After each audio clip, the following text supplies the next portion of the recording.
Bonsoir à tous, on va continuer le complément avec l'exercice 3 pour vérifier que la maîtrise des angles est vôtre.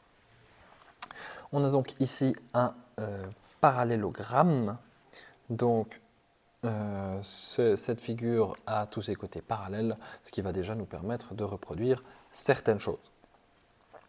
On va pouvoir remarquer qu'il y a des angles alternes internes, alternes externes, et que ça-ci va nous simplifier grandement l'exercice.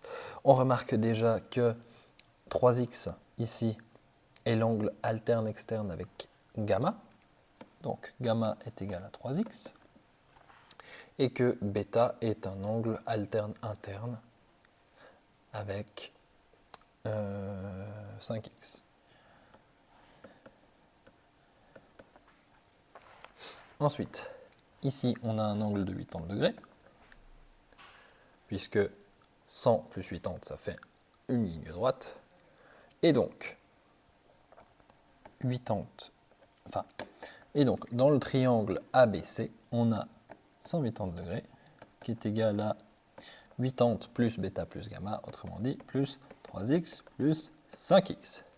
Ce qui nous permet d'avoir 100 est égal à 8x, et donc x est égal à 100 divisé par 8, ce qui nous donne 12,5 degrés.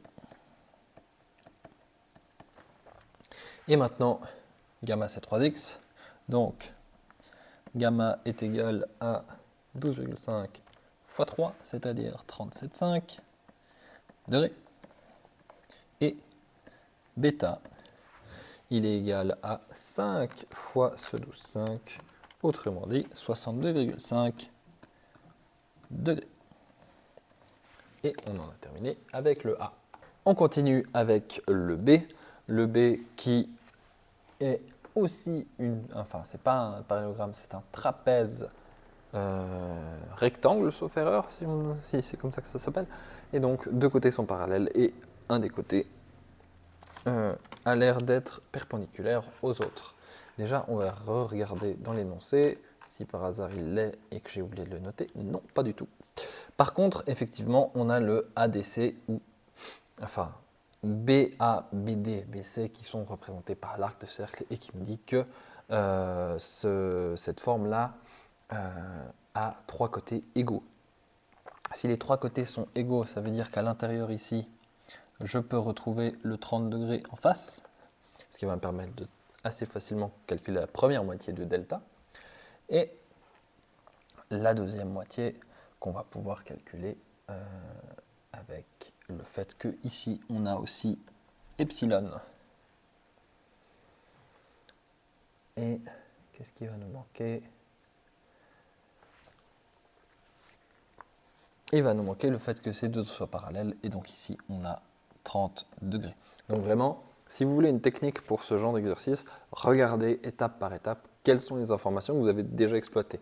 J'ai une égalité, j'ai pu dessiner deux angles.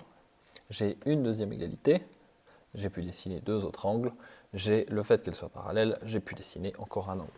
Et du coup, je peux assez facilement trouver delta et epsilon. On va commencer par delta. Delta, c'est égal à 30 degrés plus 180 moins 2 fois 30 degrés. On enlève le degré pour les calculs. Et ça nous fait 150 degrés. Voilà, comme ça on a une réponse propre.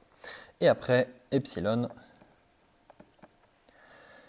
on a 180 degrés moins 30 degrés du delta divisé par 2.